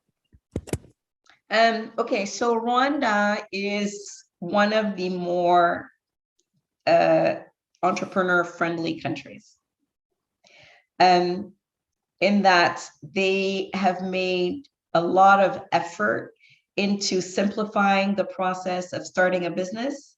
They understand the opportunity that technology has to create jobs and wealth. And so they have an environment, and their business environment is one of the more supportive of businesses on the continent. And so Rwanda is a very interesting country because, how do I say this? You have a political system where it's not a very open political system, right? So Kagame, who's the president, you know, he's in his third term. I believe they changed the constitution, and he runs he's very strict about how he runs his country. That has good and it has bad, right? So he runs it like a general runs an army, which means that when he's headed in the right direction and when he's right about something, everybody just sits and executes and executes and executes. But it's kind of, and I don't want to get in too much trouble, but it's almost a police state, right? Everything is very tightly held. And in that type of environment, you can execute on a plan very well, right? Because you don't have as many of the constraints that you might have in another environment. But it's not conducive to creativity, right? And it's not conducive to innovation. And so it's if you have an existing idea and you're an entrepreneur, if you go to Rwanda, you could build a big business from Rwanda, but not necessarily for Rwanda, but from Rwanda, because it gives you that ability, business environment. But it's not where you would come up with the most creative out of the box ideas, because it's a country where, you know, following the rules is very, very important for your survival. I hope I was diplomatic enough. Yeah, I'd say that. One thing I was thinking of as you were talking is that sadly in the current world, the trend is more toward countries that have elections that aren't real than have elections that are real. And hopefully, you know, that will change back. You know, many years ago, I was doing civil society work in Azerbaijan and had a discussion with a young Azerbaijani woman who was Russian oriented. And she said, I don't like this thing where you don't know what the election outcome is going to be. It's very unsettling. And I said, you know, as Americans, we live for the uncertainty of what how the election is going to turn out. And of course, in our country, we have our own issues these days of how that isn't so widely shared. But I think the point remains that it's a very potent message you have, that entrepreneurs are amazing at operating under almost any condition. Yes. And that to me is the most promising and powerful thing. Yes. Yeah. I mean, you put it very well. That's exactly it. I mean, I think that's what makes an entrepreneur an entrepreneur. Is like, you see the challenges and the obstacles and you just see them as, okay, that's something you need to get over and something you need to do. You're not seeing them as something that's preventing you from moving forward. And so we're crazy people. And I always say that to be an entrepreneur, you have to be crazy. And to be an African entrepreneur, you have to be raving mad. Because it just, like, when you look at all the difficulty and all the challenges and the environment, and you're like, why would you do this? Why would you continue? Why would you do this to yourself? But it is so empowering. It's just, when you really see how you can change lives, it's incredible. And the power of technology is, to me, it just keeps making me dream. And I know that it's part of our answer. It's part of the answer for developing our continent lies in the hands of technology entrepreneurs like myself. I think that is the wonderful last word. Rebecca, thank you so much for coming and talking with us today. Thank you so much for having me. And yeah, I'm so happy to be a part of this community, and I'm looking forward to getting my mug. Thank you so much. Thank you. Rebecca, also, I follow Renee Johnson, who's the Montgomery Blair principal in the new Blair. Oh. And I will let her know on Twitter about how we had an amazing Blair alum. I am class of 81. No, 85. Sorry. Class of 85.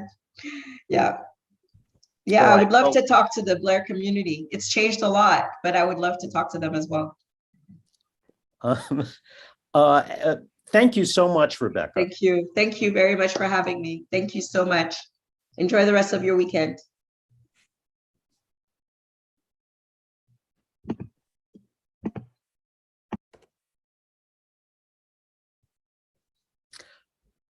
Well, for the folks who are still here, should we do the door prize, Roy?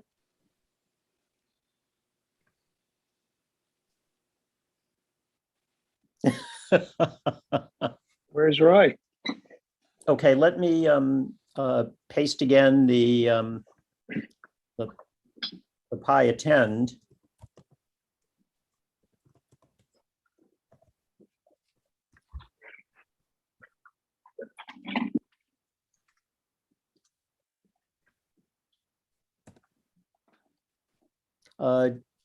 Jim Landberg, did you have a comment or question?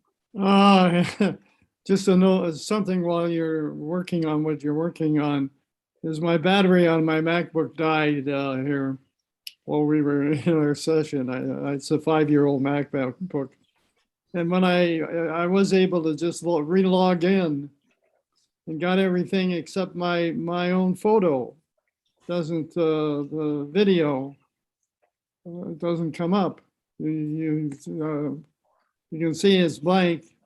There's some stuff up in the right-hand corner of where my photo would be that says mute, which is not on, and then some little dots, but I can't seem to get my self picture back up. So I was wondering, and it made me look at a lot of other stuff in here, including settings, which I know nothing about how any of that works. So does anybody know? Probably if I just reboot altogether, the picture would work the next time. Any thoughts on that from anyone there? So I can't bring my picture up. You have to go to the Zoom settings at the bottom of your monitor. Start video.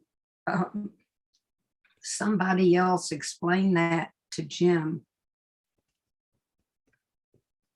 If you look in the lower left corner where the little camera silhouette is, Yeah.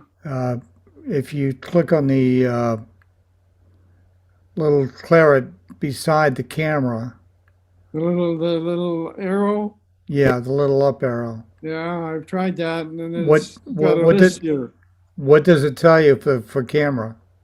It says FaceTime HD camera built-in with a check mark, and then it's got the ones that are not check mark are choose for virtual background, choose video filter, and video settings. But my picture is not coming up. Right. What happens if you go into video settings? Video settings. Let's see here. It brings up the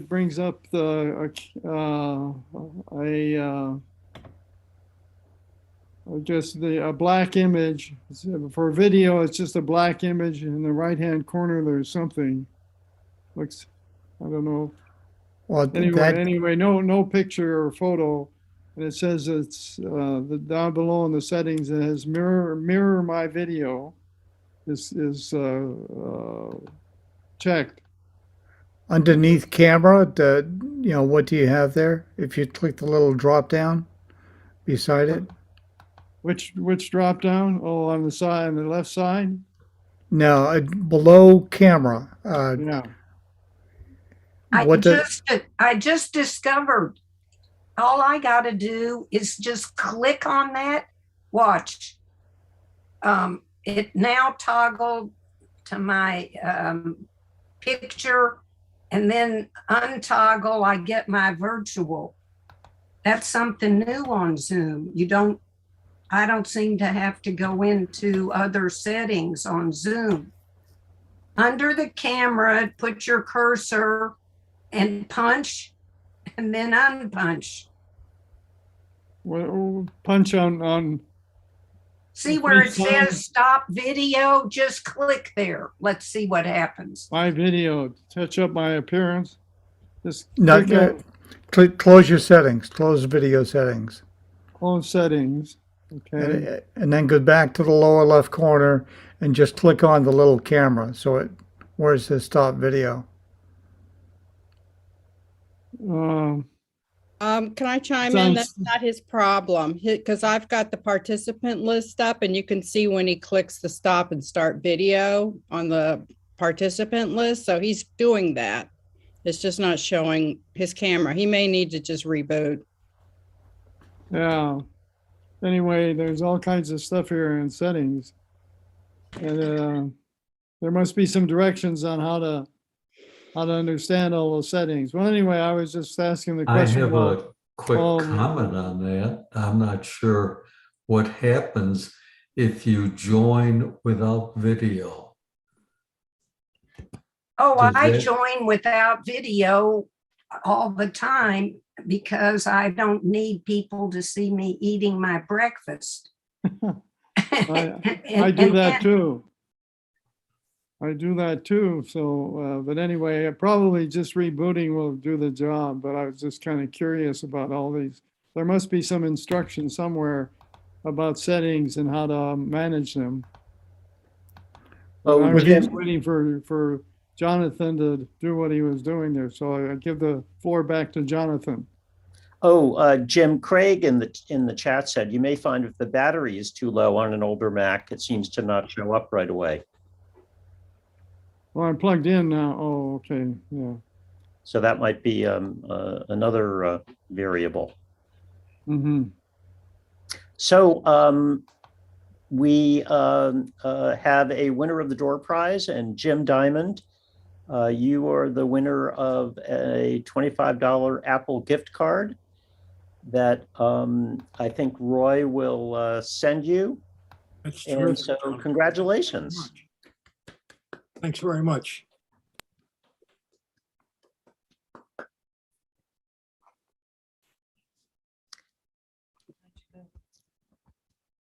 Terrific. Roy?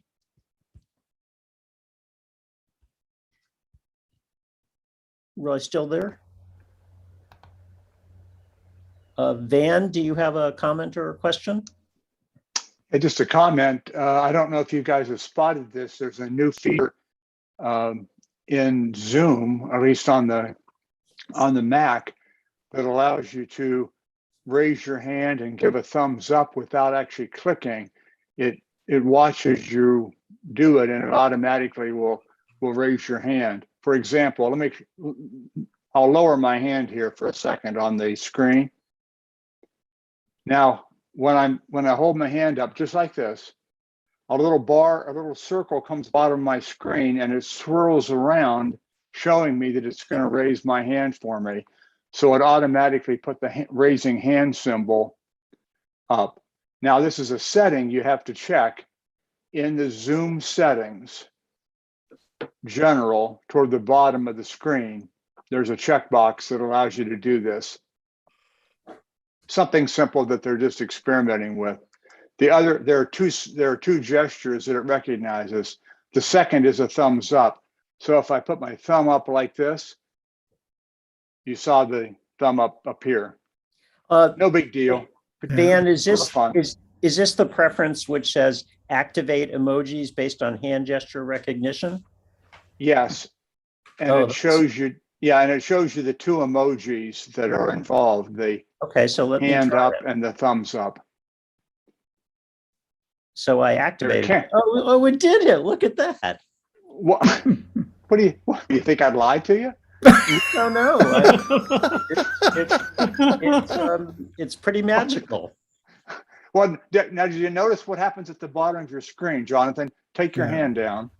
Exactly. And when you raise your hand, look at the bottom of your screen, and you'll see a circle that'll complete. When that circle complete, as soon as the circle starts, it's recognizing you. When the circle completes, it raises your hand. And it also gives you a button down there to quickly lower your hand with one click.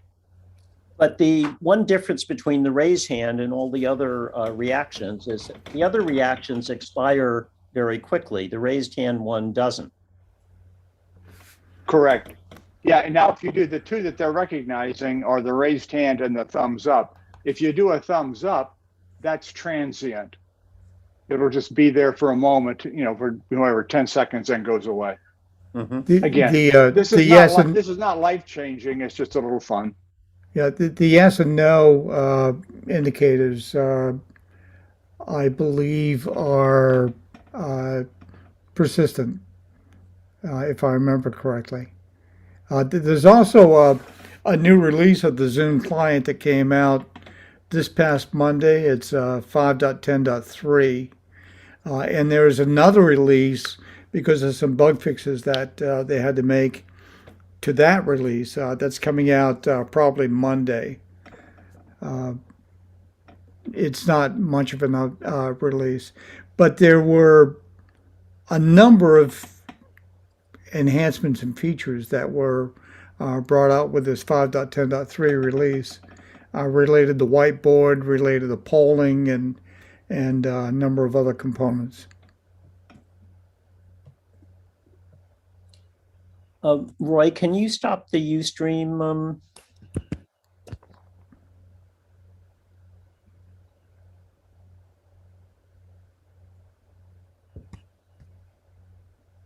Okay.